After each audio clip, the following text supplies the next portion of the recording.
नमस्कार. जिल्हा न्यायालय भरती अंतर्गत ज्युनियर क्लर्क, पिऊन आणि हमाल यांचा निकाल प्रसिद्ध झाला. तर आजच्या व्हिडिओमध्ये एकंदरीत सदरचे आक्षेप कसे नोंदवायचे आणि मिनिमम सेफ स्कोर किती हवा आहे, तर या संदर्भातली संपूर्ण माहिती पाहणार आहोत. तर सर्वप्रथम लॉग इन या टॅबवर क्लिक करून येथे अप्लाय पोस्टवरती क्लिक करायचं आहे. त्यानंतर डोळ्यासारख्या आयकॉनवर क्लिक करायचं आहे.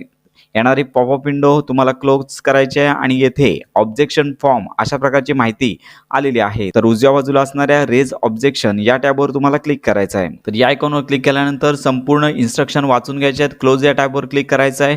तुमचा जो फॉर्म आहे त्यांची डिटेल पाहायला मिळेल आणि लँग्वेज या टॅबमध्ये लँग्वेज निवडायची आहे, कुठल्या लँग्वेज संदर्भात असेल. त्यानंतर क्वेश्चन ID यानुसार म्हणजे तुमची जे आन्सर शीट आहे, रिस्पॉन्स शीट आहे, त्याचा जो ऑप्शन आहे तो तुम्हाला इथे निवडायचा आहे. तर लक्षात घ्या, सदरची जी रिस्पॉन्स शीट करता जे आक्षेप आहेत ते मोफतपणे नोंदवता येणार आहेत. त्यानंतर नेचर ऑफ ऑब्जेक्शन या आयकॉनवरती क्लिक केल्यानंतर कशा संदर्भात तुम्ही आक्षेप घेताय, म्हणजे चुकीचा प्रश्न आहे का, त्यानंतर आउट ऑफ सिलेबस त्यामध्ये पाहू शकता की इनकरेक्ट म्हणजे चुकीचा क्वेश्चन होता का, त्यानंतर आउट ऑफ सिलेबस, त्यानंतर ऑल ऑप्शन इनकरेक्ट सर्व ऑप्शन चुकीचे होते, त्यानंतर मल्टिपल म्हणजेच एकापेक्षा अधिक उत्तरं बरोबर होती, त्यानंतर आन्सर की चुकीचे आहे किंवा ट्रान्सलेशन एरर.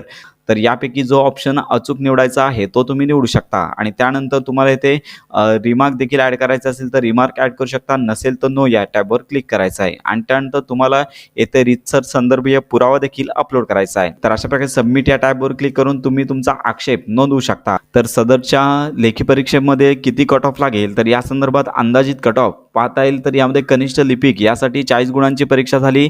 तर यामध्ये पुढील प्रक्रिया असणार आहे टायपिंग टेस्ट. याकरता एका 7 जागेप्रमाणे उमेदवारांची निवड होणार आहे. तर टायपिंग टेस्ट करता कमीत कमी 30 पर्यंत कट ऑफ लागण्याची शक्यता आहे. आणि त्यापेक्षा जर रिझर्व्ह कॅटेगरी असेल, दिव्यांग असेल, तर तो कट ऑफ 20 पर्यंत देखील खाली येऊ शकतो. त्यानंतर शिपाई आणि हमाल चापल्य चाचणी घेण्यात येणार आहे आणि त्याकरता कमीत कमी जो कट ऑफ स्कोर आहे तो सर्वच प्रवर्गातील जनरल कॅटेगरी करता जो आहे तो यामध्ये 20 पेक्षा अधिक गुण आहेत त्यांचा समावेश यामध्ये होण्याची शक्यता आहे. तर यामध्ये देखील एका 7 याप्रमाणे उमेदवारांची निवड पुढच्या स्टेज करता होणार आहे. आणि यामध्ये जे रिझर्व्ह कॅटेगरी किंवा दिव्यांग तर यांच्या अंतर्गत देखील स्कोर म्हणजेच हा जो कट ऑफ आहे तो 20 गुणांपेक्षा कमी देखील येऊ शकतो. परंतु लक्षात घ्या की सध्या तुमच्या लॉग इनमध्ये प्रथम आन्सर शीट प्रसिद्ध करण्यात आले आहे. उमेदवारांच्या आक्षेप आणि हरकती विचारात घेऊन गुणांमध्ये पुन्हा बदल होण्याची शक्यता असते. त्यामुळे या संदर्भातली परफेक्ट कट ऑफ माहिती अंतिम रिस्पॉन्स शीट आल्यानंतरच दिली जाईल. त्यामुळे अशा प्रकारे